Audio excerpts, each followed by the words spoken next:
कक्षा 11 सांख्यिकी पर आधारित ये प्रश्न है। एक्सरसाइज है 15। इसकी विविध प्रश्नावली है। अध्याय 15 की विविध प्रश्नावली। वहां से पहला प्रश्न है, इस तरह है प्रश्न। 8 प्रेक्षण है। प्रेक्षण का मतलब पद है। किसी सारणी में 8 पद हैं और उन 8 पदों का माध्य इतना है और प्रसरण उन 8 पदों का इतना है और इन 8 पदों में से 6 पद ये दिए गए हैं। ये 4 ये हैं और 2 ये हैं। तो 8 में से 2 कोई और होंगे।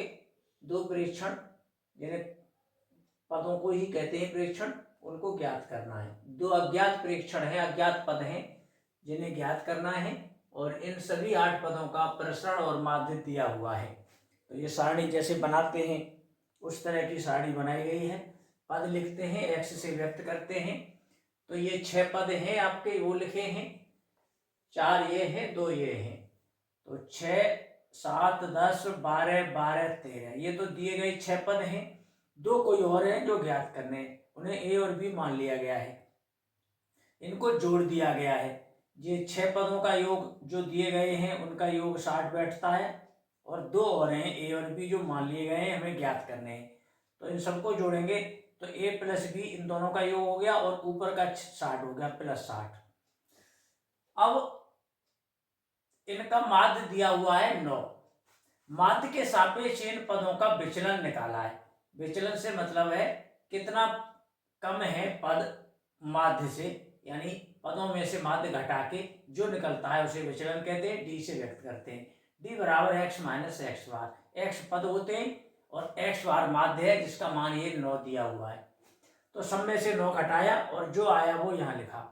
जैसे 6 में से 9 घटाया ये आया, 7 में से घटाया, 10 में से घटाया, सब में से 9 घटा के ए में से 9 घटाया, बी में से 9 घटाया तो ये आ गया। ये विचलन का वर्ग है डी स्क्वायर। तो सबका वर्ग कर दिया है, इनका होल स्क्वायर किया है ये। तो अब इनको भी जोड़ लिया है डी स्क्वायर को। तो ये ए स्क्वायर प्लस बी स्क्वायर हो गए। बीच में 18 ए माइनस के और 18 बी माइनस के, तो 18 कॉमन हो गए और ए और बी ये लिख गए और ये ऊपर का जोड़ दिया और ये 81 ये सब जोड़ के आपके ये 210 हो गए। अब यहाँ से एक तो माध्य दिया है और अपना निकालेंगे, आपस में उनको दोनों को लगाएंगे बराबर। एक्स बार होता है सिग्मा एक्स बटे एन। इसमें मान लगाएं दोनों तरफ। एन का मान 8 है और सिग्मा कहते हैं योग को। योग हमने ये किया है पदों का जो इतना है ए प्लस बी प्लस 60। ये सिग्मा हमने किया है और एक्स बार 9 दिया है, 9 के बराबर ये इसको लगा दिया कैंची का पड़ा ऐसे। ए प्लस बी प्लस 60 बराबर आया 9 और 8 का गुणा 72।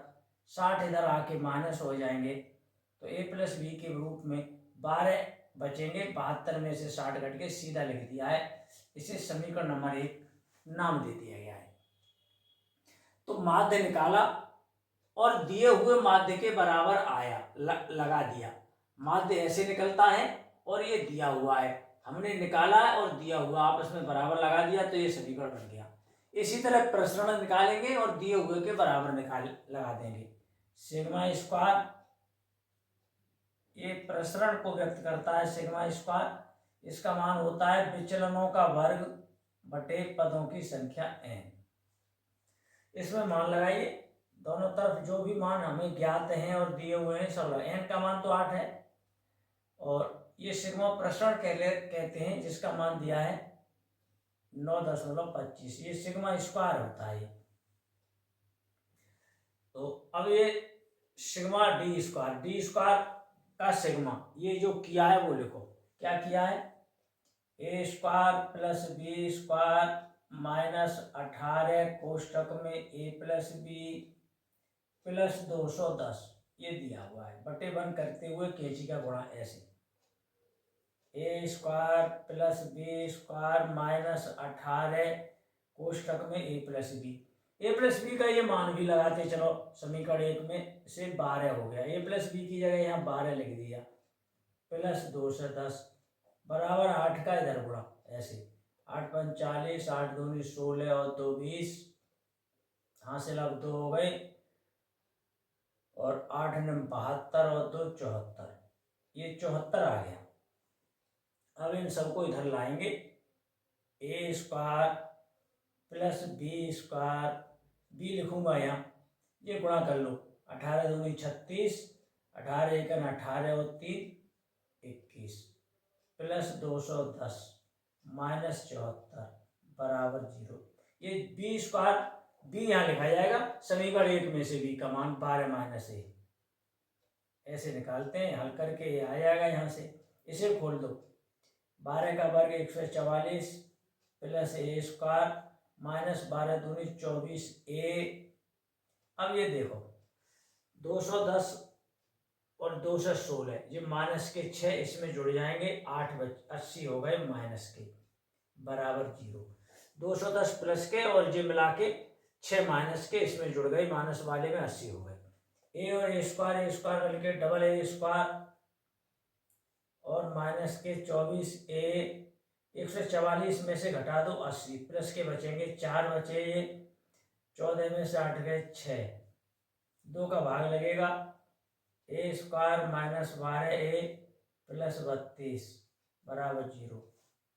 8 चौक 32 सीधे लिखे देते हैं, गुणनखंड इसके ए माइनस 8 ए माइनस 4 बराबर 0। इनको अलग अलग 0 लगाएंगे तो सीधा लिखे देते हैं, ए का मान 4 आएगा और 8 आएगा। ए के इन मानों को समीकरण 1 में लगा के बी आ जाएगा, समीकरण 1 से बी, जैसे 4 लगाएंगे तो 4 इधर 12 में से घट के 8 आएगा, और 8 लगाएंगे तो 4 आएगा। अतः प्रेक्षण जो 2 हमें निकालने थे बराबर, ए का मान 4 है तो बी का मान 8 है, या 8 कर लोगे तो 12 है, यही 2 प्रेक्षण हो गए। चाहे 8 पहले लिख दो या 12 पहले लिख दो, जो अज्ञात प्रेक्षण थे वो ज्ञात हो चुके हैं, प्रश्न भी पूरा हो चुका है। धन्यवाद।